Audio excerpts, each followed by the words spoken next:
let go. We really should not be going back here. Okay. Hey, fuckface!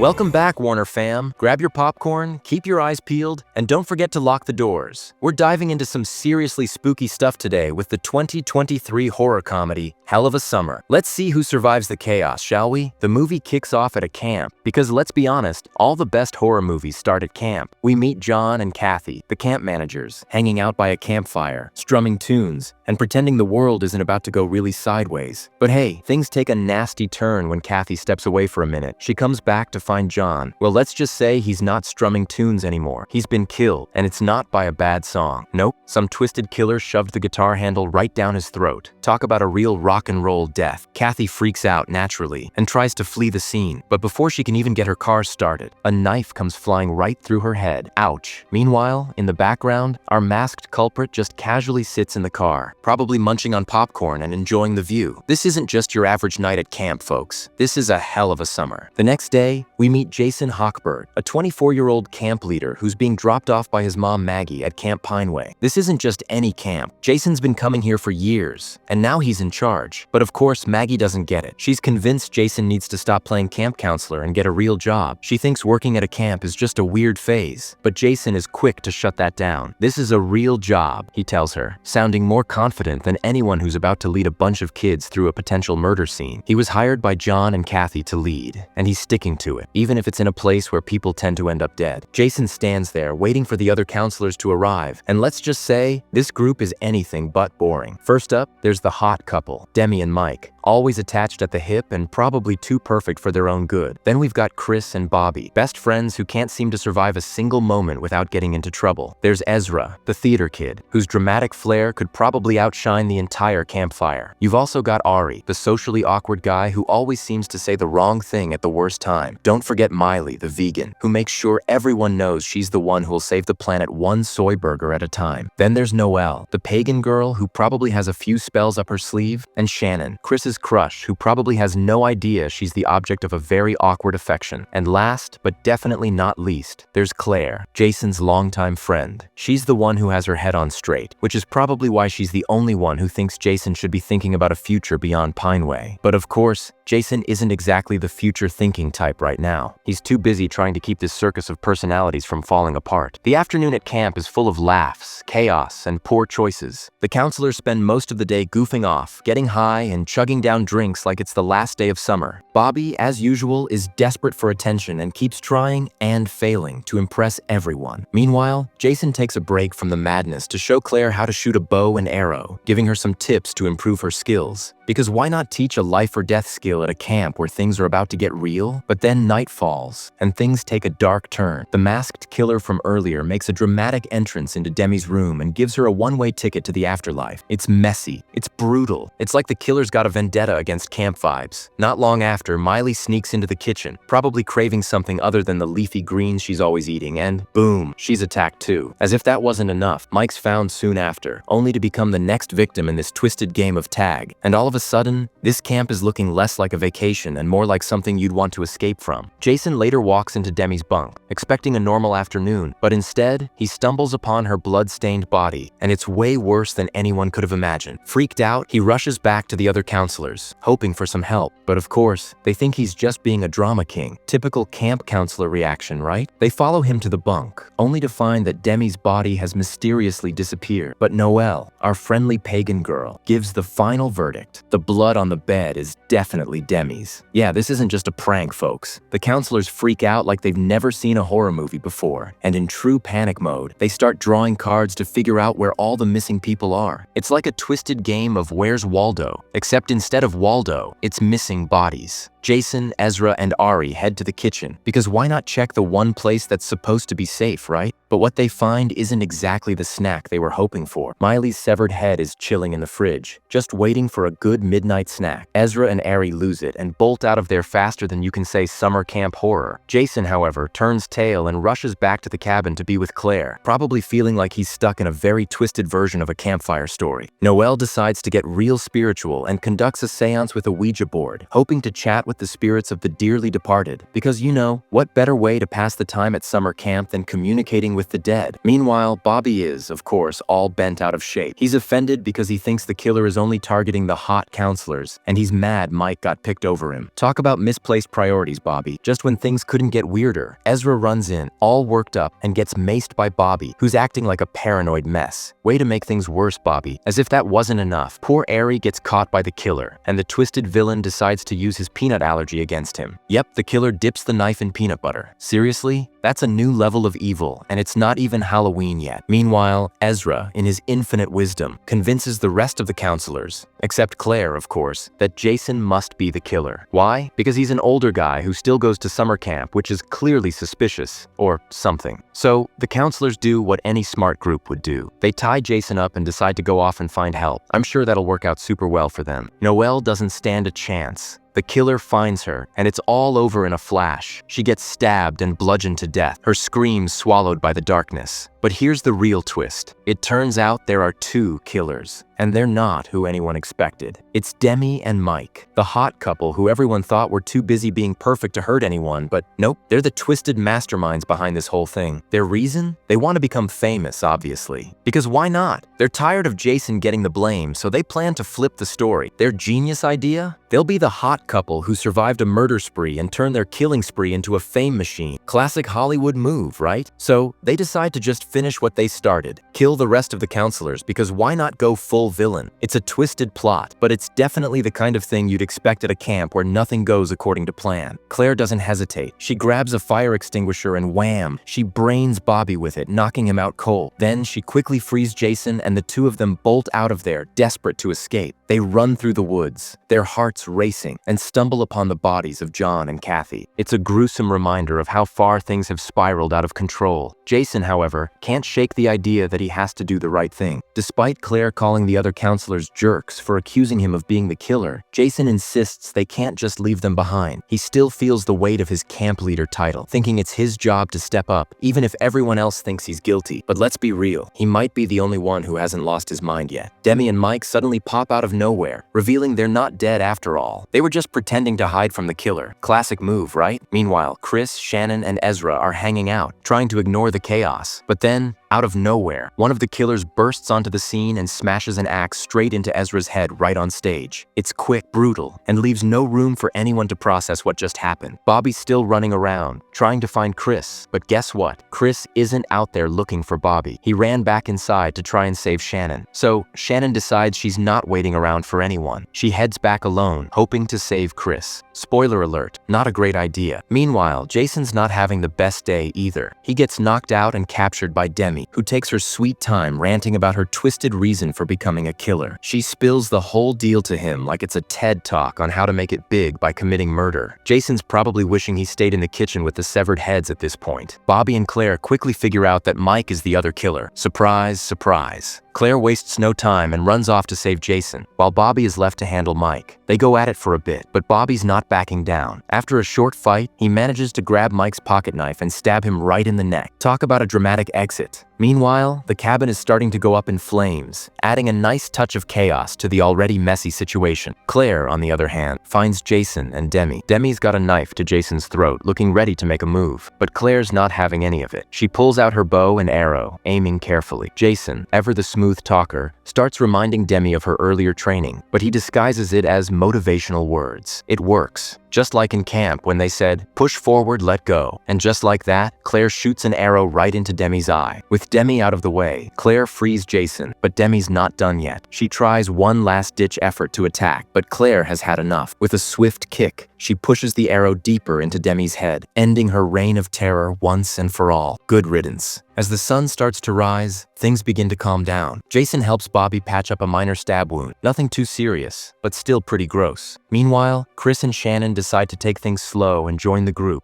agreeing to leave the craziness behind them. Jason and Claire head down to the lake, the peaceful morning air a stark contrast to everything that happened the night before. Jason, feeling the weight of everything that's happened, says he's finally ready to move on from Camp Pineway. And in that quiet moment, the two of them share their first kiss. It's a simple, quiet moment, but it's exactly what they both need after all the chaos. Maybe, just maybe, they can start fresh now. Who do you think made the most questionable choices? The counselors or the killers? Let me know in the comments. So if you liked this, hit subscribe and turn on notifications for more recaps. Thanks for watching. See you next time on Warner Movie Recaps.